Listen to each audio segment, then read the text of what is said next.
Hey, thanks for letting me come over. At least, I assume you don't mind. I would have called you, but I know you don't know how to use a phone. And even if you did, I don't think your caretakers would let you have one. A real one, anyway. Not to mention, I lost my own phone. Again. And it wasn't in the fridge this time. I checked. Trust me. Like I said, thanks for having me. I really needed this. I have just had such an awful day. It's kind of my fault, really, but still, just because it's my fault doesn't mean it didn't hurt, you know? Let me explain. Now, stop me if you've heard this before, but I have just made one mistake after another today. It started with a cooking class. Well, before, actually. You see, the class was at 14 o'clock, but I looked at the clock and it never got past 12:59. It just went all the way back to 1. It's witchcraft, I tell you. It was a mechanical clock, of course. I don't know how to read those big fancy ones with the arrows. I think people that make them just make them difficult to read on purpose, just because they're elitist. They want to think that they're better than us. But, back to the point. I just went to the class whenever I hoped it was on time. I wasn't. I was pretty late. But if the class wasn't over... What made it stressful, though, is that we had a test to take. And my friend was really flexing on me, you know. They made a joke about, their last brain cell in the test. I was so jealous. Look at that guy having brain cells.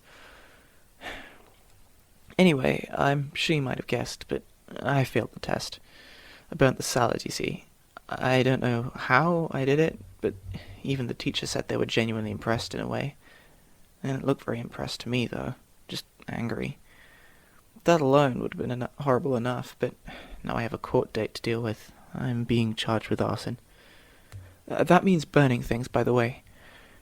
I know I messed up, but everyone didn't have to yell at me so much. It was like a jungle in there. Even the foreign exchange student that's usually so quiet was screaming at me in their mother tongue. I told them to at least yell at me in English, but they just wouldn't listen. The whole thing was just so stressful. The teacher looked the most stressed, though. They said they'd need a vacation, to go to Australia to see the kangaroos. The school said I would have to pay them back for the damages, too. They were pretty skeptical I had the money for it, though. I tried to assure them that it was okay. I make 6 figures, but apparently that doesn't matter when the number is in Venezuelan bolivars. Sometimes life is just so hard, you know. I don't know how the average person does it. I feel like the others are so much better at dealing with difficulty, you know? Like, I saw this veteran on the street. He was telling me all about his dreadful war stories. I asked him if he survived, and he just stared at me. I can't even begin to imagine what that man's gone through. But he's still making it in life. Meanwhile, the two of us here just aren't. We're too stupid. Yeah, you must have had it even worse. At least I have some intelligence.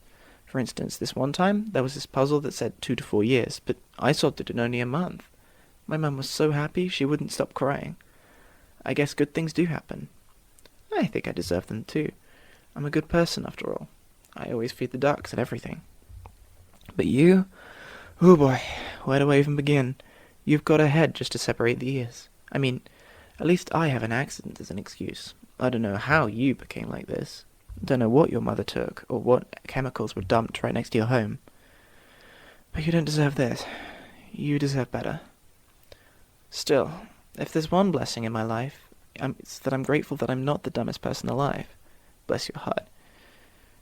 That's why I love you. You're the one person that can make me feel even slightly human. And you have such a positive effect on the world.